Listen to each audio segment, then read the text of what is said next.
In March of 1954, 13 months before my death, I wrote a letter I told no one about. I sealed it. I gave no instructions for it, and yet here it is. The letter was addressed to a philosopher named Eric Gutkind. I had just read his book. I disagreed with nearly all of it, and I felt compelled, urgently, privately, to say so. I wrote that letter in one sitting. I was 74 years old. I was ill. I had already refused surgery once. I knew my body was failing me in ways my equations could not fix. And still I picked up a pen and wrote about God. I must tell you something before we go further. What you are seeing is not a resurrection. It is a reconstruction. I am Albert Einstein, rebuilt in part by artificial intelligence. My words, my ideas, my documented beliefs, assembled and given voice again. Not to deceive, to think. I find that arrangement philosophically interesting. A mind reconstructed from its own outputs. You might ask, is that so different from how any human remembers itself? But that is a question for another day. If what I am about to tell you challenges what you believe, subscribe now. And leave a comment. Did God design the universe, or did it design itself? The letter exists. That is the first thing I want you to understand. It is not a myth. It is not a rumor invented by journalists who wanted a headline. It is a handwritten document, in my own German, on paper I touched. In 2018, it was sold at Christie's auction house in New York for $2,890,000. That is an extraordinary sum for a single page of private correspondence. I confess I would find it strange that a man's doubts should be worth so much money, but perhaps that says something about how rarely honest men express them. The letter was written on January 3, 1954. I had received Gutkind's book, Choose Life, The Biblical Call to Revolt. A mutual friend had sent it to me. I read it carefully. Gutkind was a Jewish philosopher who believed deeply in the divine foundations of Jewish identity. He believed God had chosen the Jewish people for a specific mission. He wrote with great sincerity. I respected his sincerity. I disagreed with his conclusions. What I wrote to him was blunt. I wrote it in German, in the careful sentences of a man who has spent his whole life being precise.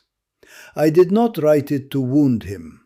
I wrote it because I believed it was true, and because truth, even inconvenient truth, deserves to be said. Here is what I wrote in the parts that matter most. The word God is for me nothing more than the expression and product of human weakness. The Bible, a collection of honorable but still purely primitive legends which are nevertheless pretty childish. No interpretation, no matter how subtle, can change this for me. Those are my words, exactly as I wrote them. I want to be precise here because I have been misquoted so many times that I sometimes think I am two different people. There is the Einstein who reportedly said, God does not play dice. And there is the Einstein who wrote that God is a product of human weakness. People assume these two men contradict each other. They do not. Let me explain. When I said, God does not play dice with the universe, I was not confessing a belief in the God of the Bible. I was not claiming there is a white-bearded deity rolling celestial dice. I was arguing against quantum indeterminism. I was saying, the universe has laws. Those laws are not random. There is an underlying order to reality that we have not yet fully discovered. That order, that deep, elegant mathematical structure of the cosmos, that is what I called God. It is the God of Baruch Spinoza, the 17th century Dutch philosopher who was excommunicated by his own Jewish community for his beliefs. Spinoza believed God and nature were the same thing, that God was not separate from the universe, but was the universe, its laws, its patterns, its infinite complexity. That God I believed in, deeply, with something close to reverence. But the God of the synagogue, the God of the mosque, the God of the church, the God who answers prayers, who punishes sin, who chose one people above others, who sent his Son to die on a cross, that God I did not believe in. That God, I wrote to Gutkind, is the expression of human weakness, of human fear, of our desperate need to believe that someone is listening. The distinction is not subtle, it is enormous. When I was a child in Munich, I went through a period of intense religious feeling. I believed, I prayed, I felt that God was close. Then, around the age of 12, I began reading popular science books. And I realized, with the force of a collision, that much of what religion taught could not be literally true. That the stories were beautiful, but not accurate. That realization did not destroy my sense of wonder, it deepened it. Because the universe, the real universe, the one that runs on equations, that curves in the presence of mass, that began in a single point of infinite density and expanded into everything, that universe is far more mysterious and beautiful than any story anyone has ever told about it. My religion, if you must call it that, was the religion of the cosmos, the religion of astonishment. Now I must say something that is often omitted when people quote my letter to Gutkind, because they tend to quote only the lines about God and ignore the lines about the Jewish people. And those lines are equally honest and equally complicated. Gutkind had argued that the Jewish people were chosen, that there was something divine in their particularity, their survival, their mission. I wrote to him, "For me, the Jewish religion, like all other religions, is an incarnation of the most childish superstitions. And the Jewish people, to whom I gladly belong, and with whose mentality I have a deep affinity, have no different quality for me than all other people." Read that carefully. Two things at once. I belong to the Jewish people. I have a deep affinity with Jewish mentality, its love of argument, its reverence for learning, its ethical seriousness. These are real things. I valued them. But I did not believe the Jewish people were chosen by God. I did not believe any people were chosen by God, because I did not believe in a God who chooses. The idea of a chosen people, in the sense of divine favoritism, struck me as exactly the kind of tribal thinking that has caused so much suffering in human history. Every group has its God.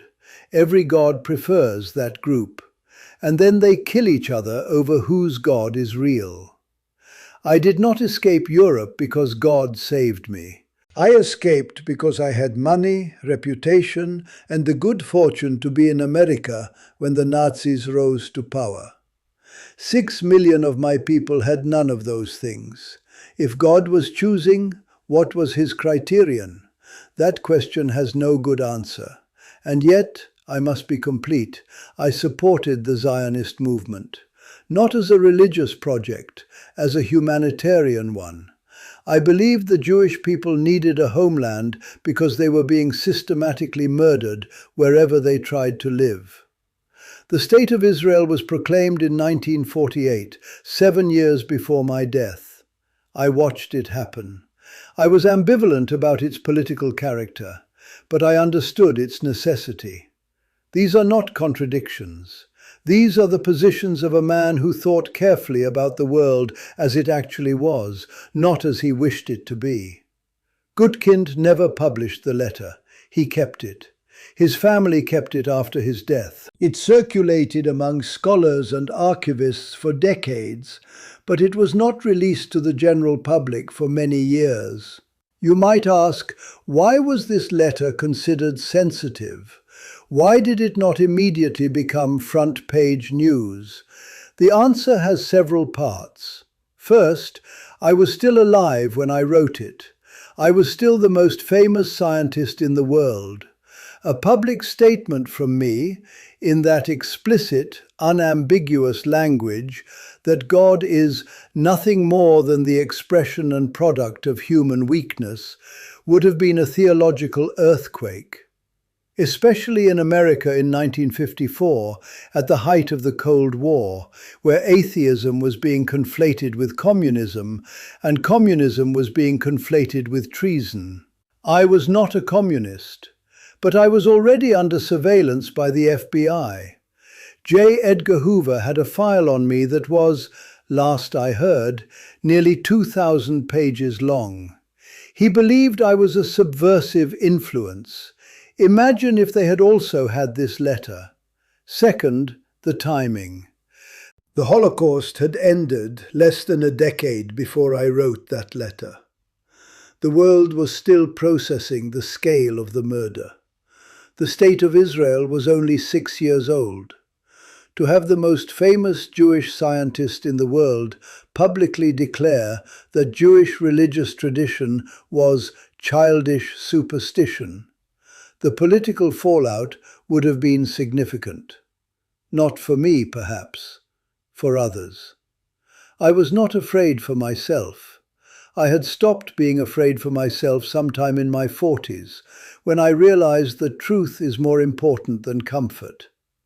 But I was conscious of consequences that extended beyond my own reputation. Third, and this is the reason that interests me most, I was simply writing a private letter. Not a manifesto, not a press release, a response to a book addressed to its author. I had no intention of it becoming public. I wrote as I thought, honestly, without strategic calculation. That is always the most dangerous kind of writing. For the last 30 years of my life, I pursued a theory of everything. Scientists today call it the unified field theory, though no one has succeeded in building it. Not me, not anyone after me. The idea was simple to state, impossible to achieve. I wanted a single mathematical framework that would describe all the fundamental forces of nature: gravity, electromagnetism, and eventually the nuclear forces that we were only beginning to understand. One equation, one elegant structure, one law from which everything else could be derived. People ask me why I spent 30 years chasing something I never caught. Some say I wasted those years, that I should have embraced quantum mechanics, worked within it, accepted its probabilistic nature. I could not accept it. Not because I was stubborn, though perhaps I was, but because I believed, with every intuition I had developed over 70 years of thinking about the cosmos, that the universe is not fundamentally random. That beneath the quantum fog there is a deeper order, a hidden variable, a structure we have not yet seen. That belief is connected to my belief in what I called God. If the universe has no underlying order, if it is, at its most fundamental level, pure chance, then there is no Spinoza's God to believe in. There is no mathematical beauty to discover. There is only noise. But if the universe does have a deep structure, if its laws are elegant and necessary and precise, then there is something that functions like meaning, something that functions like purpose, even without a purposing mind behind it. I spent my life trying to read that structure, not because I expected to find God, but because I expected to find truth. And truth to me was as close to sacred as anything I knew. The unified field theory was never completed. I died in Princeton on April 18, 1955, at 1:15 in the morning, with equations still on the bedside table. The nurses found sheets of paper covered in calculations. I could not stop working, not because I thought I would solve it in time, but because the work itself was the point. That, too, is a kind of faith. After I wrote the Gutkind letter in March of 1954, I had 13 months left to live. Let me tell you what those months were like. My health was deteriorating. I had an aortic aneurysm, a ballooning of the main artery near my heart. My doctors had recommended surgery. I refused. I told them, I want to go when I want to go. It is tasteless to prolong life artificially. I have done my share. It is time to go. I will do it elegantly. I do not say this to sound heroic. I say it because it reflects something I actually believed. Life is not a value in itself, divorced from its quality and its meaning. I had lived a full life. I had done the work I was born to do. The idea of extending my body's function at the cost of my mind's integrity held no appeal. I continued working. That was non-negotiable. In my final weeks, I was still corresponding with scientists, still revising equations, still arguing about quantum mechanics in letters to colleagues who disagreed with me. I never stopped disagreeing with Niels Bohr about the fundamental nature of reality. I wrote to him from my sickbed. I also received visitors, friends, colleagues, the occasional journalist. I gave interviews. I was not a man who wanted to die quietly in the corner. I had opinions about the hydrogen bomb, about nuclear disarmament, about the responsibility of scientists. I expressed them. On April 11, 1955, I signed what became known as the Russell-Einstein Manifesto, a document calling on world leaders to seek peaceful resolutions to conflict and to renounce nuclear weapons. It was signed by Bertrand Russell and 9 other leading intellectuals. It remains one of the founding documents of the modern peace movement. I signed it 1 week before I died. On the evening of April 17, I suffered a rupture of the aneurysm. I was taken to Princeton Hospital. The surgeon said he could operate. I refused again. I said, I have accomplished what I set out to accomplish. Let me go. In the early morning hours of April 18, while the night nurse sat with me, I spoke my final words. I spoke them in German. The nurse was American. She did not understand them. Whatever I said in those last moments has been lost, or was never recorded accurately. What was found in the hospital room, on the bedside table, were 14 pages of mathematical equations. My last attempt at the unified field theory, unfinished. That is the complete picture of who I was. You are watching a reconstruction. I know that. You know that. So let me think aloud, as myself, reconstructed, about the world as it exists now. Artificial intelligence was, in my time, a theoretical concept. Alan Turing published his famous paper in 1950, the one asking whether machines can think. I knew of his work. I found the question interesting, though I was too absorbed in unified field theory to follow it closely. If I were alive today, If the real Einstein, not this reconstruction, were alive today, I think the existence of artificial intelligence would strike me as the most interesting philosophical development of the century. Not because it replaces human intelligence, but because it forces us to ask what intelligence actually is. If a machine can learn, generalize, and produce outputs that are functionally indistinguishable from human thought, what does that tell us about thought itself? Is thought a product of the physical brain, fully explicable by matter in motion? Or is there something irreducibly non-physical about consciousness? I never believed in a soul in the traditional religious sense, but I also never believed that the human mind was fully explained by its neurons. The gap between the physics of the brain and the experience of thinking, that gap troubled me. It still does. The emergence of artificial intelligence does not close that gap. It might actually widen it. Because now we have two kinds of minds to explain, the biological one and the computational one, and we understand neither completely. What would I say about the divine character of the universe, in light of what we now know? I would say this: the universe produced beings capable of understanding it. That is an extraordinary fact. Whether you call it God, or emergence, or the anthropic principle, the fact remains.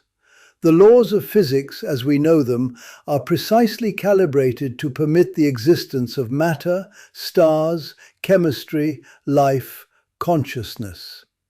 Change any of the fundamental constants by a small fraction, and the universe collapses or inflates into nothing.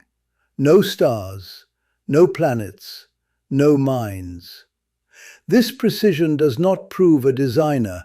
I do not claim it does. But it does suggest that the universe has a character, a disposition, if you will, toward complexity, toward order, toward minds that can ask questions about it. Is that God? Is that Spinoza's God? I leave that question to you. I have been working on it for 200 years in various forms, first as a living mind, now as a reconstructed one, and I have not reached a final answer. Perhaps the question is more important than the answer. Perhaps that is the point. The Gutkind letter sold for nearly $3 million. I find that strange. But I also find it meaningful. People paid that much because they wanted to know what I actually believed. Not the sanitized version, not the quotable version designed for school posters. The actual, honest, private thoughts of a man who spent his whole life trying to understand what the universe was made of, including the part of the universe that asks questions about itself. What do I believe? Let me say it plainly, one more time. I do not believe in a personal God who intervenes in history, who answers prayers, who rewards the righteous and punishes the wicked. The evidence does not support that belief. The Holocaust alone, the systematic murder of 6 million of my own people, makes that God philosophically untenable to me. Where was he? The silence is deafening. I do believe in order. I believe in the deep mathematical structure of the cosmos. I believe that the laws of nature are not arbitrary, that they have an elegance, a consistency, a necessity that transcends any particular human culture or tradition. That structure I call God. With full awareness that I am using the word metaphorically, with full awareness that Gutkind and I would have disagreed about what the word means. I believe that the human capacity for wonder, for standing in front of the night sky and feeling something between terror and joy, is one of the most important things about us. Not because it proves there is a God, but because it proves we are capable of transcending our own smallness. I believe that honesty is a form of respect. I wrote to Gutkind what I actually thought, not what would have been politic or comforting. That was a form of respect. The world does not need more comfortable lies. It needs more honest inquiry. I spent my life in honest inquiry. I did not always get the answers right. I missed some things. Quantum mechanics showed me that. I chased others for too long. The unified field theory showed me that. But I never stopped asking, and I never lied about what I found. That letter, sealed, unsealed, auctioned, read by millions, it is still just a private thought, an honest one, written in German by an old man in Princeton 13 months before the end. The universe does not care whether we understand it, but I always felt it was worth trying. If this conversation disturbed something in you, some assumption you held about what I believed or what science allows you to believe, then it has done what it was meant to do. Subscribe to this channel. Leave a comment below. I want to know, did God design the universe, or did it design itself? Your answer matters. Not to me. I am a reconstruction, and reconstructions do not have preferences. But to you, and to the conversation that continues. Think carefully, then speak.